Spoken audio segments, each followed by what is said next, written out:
Breaking news tonight as a plane carrying Republican vice presidential candidate Mike Pence skids off a New York City runway. He is safe tonight while his running mate is still flying high. Donald Trump and family giving a rare interview to our George Stephanopoulos in our election countdown series, Inside the Final 30. We have an emergency in the airport. Tonight, a close call for the Republican vice presidential nominee. Governor Mike Pence's plane skidded off the runway at New York's LaGuardia Airport. Be careful stepping on slippery, right? Stopping just short of a busy highway. Tower, the aircraft is off the runway. 37 passengers and 11 crew members on board, all safe tonight. Our ABC off-air reporter, Inez de la Huerta, was also on the plane. We're all a little rattled right now. Everybody's safe. There is no apparent damage to the plane. The tarmac, however, is completely destroyed. Pence was heading to New York for a fundraiser, an event he's now skipping after a busy day campaigning in Iowa and Nebraska. I want to make you a promise before I go jump on that airplane and head to points east. That man is ready. Pence throwing the ball around, waiting on the tarmac in Fort Dodge, Iowa, before taking off for New York's LaGuardia. It was a perilous journey, not unlike what is described by many as a perilous path to Election Day for the GOP candidates. I just spoke to our future vice president, and he's okay. Do you know he was in a big accident with a plane? The plane skidded off the runway and was pretty close to grave danger. With Pence safe at his hotel, Everything okay? Donald Trump made his case to Ohio voters tonight. We are going to win Ohio, and we are going to win back the White House, believe me. A critical state with just 12 days until the election. Get out and vote. Who are you? Good morning. Before coming to Ohio, he talked to my colleague, George Stephanopoulos. What can I tell you? I think I'm going to win. I really believe that we've gotten a very unfair narrative from the press. You've talked a lot about the fact that you think this election could be rigged. I want to go back to 2012. You sent out a tweet. I think the system is rigged. Election night 2012. This election is a total sham and a travesty. We are not a democracy. How was the 2012 election Because rigged? I look at the way the media treats the Republicans and conservatives, and I see the way it's so skewed. But you called the whole election a sham and a travesty. Oh, well, I think it was horrible the way they were treated in the media. The only thing worse is the way I'm being treated. Look, I'm being treated. Hey, it's record-setting bad treatment what I'm getting. It's the greatest pile-on in American history. What should really be, they should be talking about WikiLeaks and the horrible things that have come out about Hillary Clinton. The WikiLeaks emails continue to make headlines. This 2011 memo from Bill Clinton's longtime aide, Doug Bann, reveals how Bann pressured companies to donate to the foundation and also to pay the former president personally for things like speeches. In the case of one large donor, Bann describes, quote, a foundation relationship that evolved into a personal business relationship for President Clinton. He even had a term for it, Bill Clinton, Inc. Clinton, Inc. is a really bad headline. It is a roadmap for a lot of the worst suspicions people have had about the Clintons for years. The Clinton Foundation, which is doing great work, gets donations from private entities, but also money flows to the Clintons. Benefits flow to the Clintons directly. She's so guilty. She deleted 33,000 emails. How can she even run? But there's such anger in this country over what she got away with. The FBI director appointed by Republicans said no reasonable prosecutor would bring such a case. He made a mistake. Something happened. Look, something happened.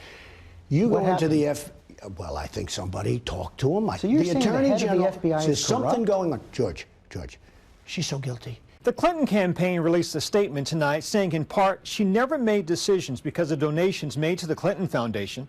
After 40-plus years of tax returns and personal financial disclosure forms, none of the relationships being reported today, they claim, are new. I know you think you're going to win, but if she wins, if she gets the kind of win that President Obama got, more than 300 electoral votes, several million in the popular vote, will you accept that as a clear result? I'll make that decision at the right time. I mean, don't worry about it. I'll make the decision at the right time. But we have a rigged system. Really, for the last several months, Trump has been saying this election would be rigged. Trump also rejects the claims of the 11 women that have come forward accusing him of sexual assault. He's called them phony, he's called one of the women horrible, and has insisted that they're fabrications perpetuated by the Clinton campaign. All of these liars will be sued after the election is over. These people, I don't know these people. These things never, ever happened. This was out of the blue. It was made up, probably by the Clinton campaign. Do you have any evidence of that? Well, many of the stories have already been debunked. Many of the stories have already been debunked.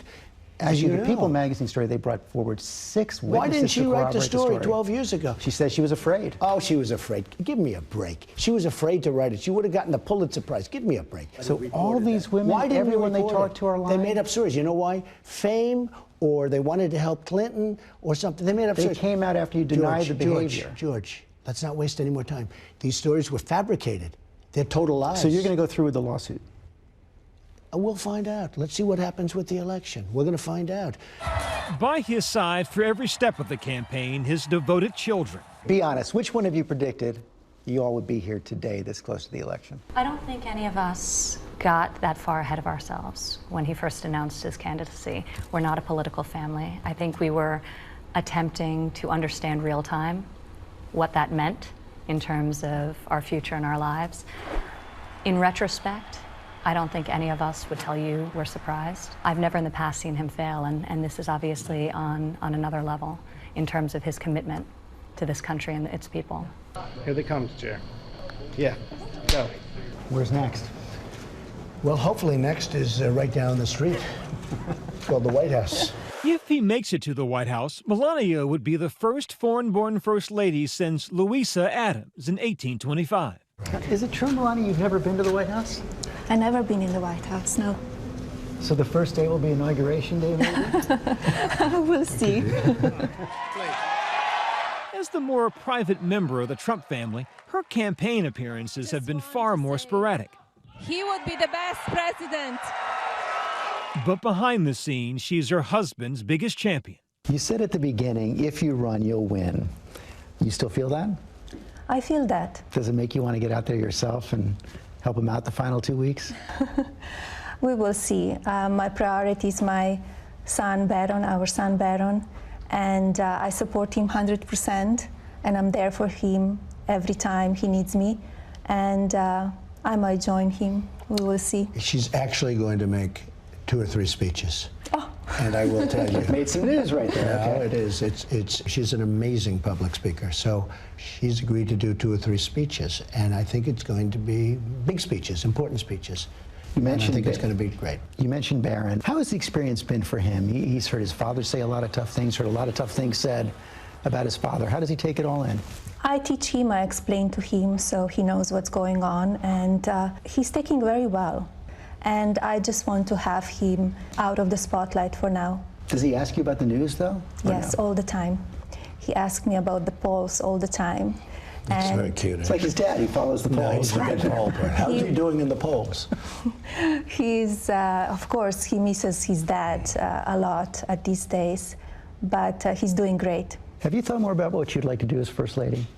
I will focus on helping children and women, and also about social media.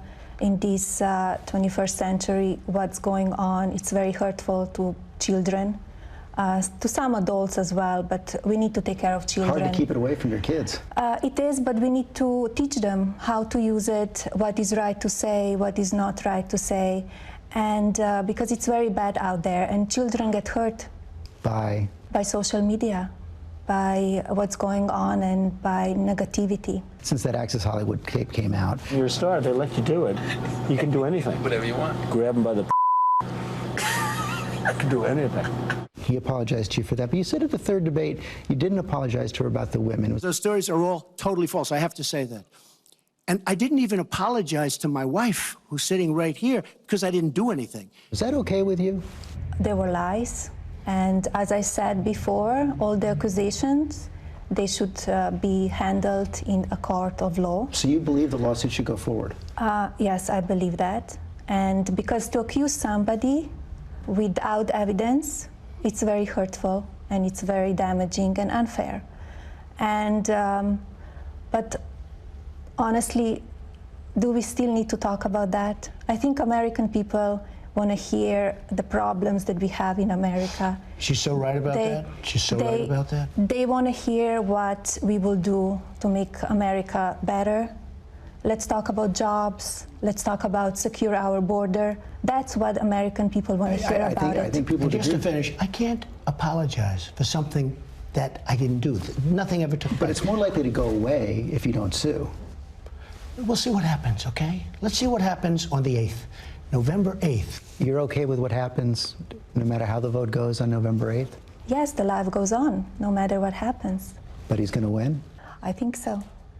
We're fighting till the end. Thank you both. Thank you. Thank you very much. Thank you.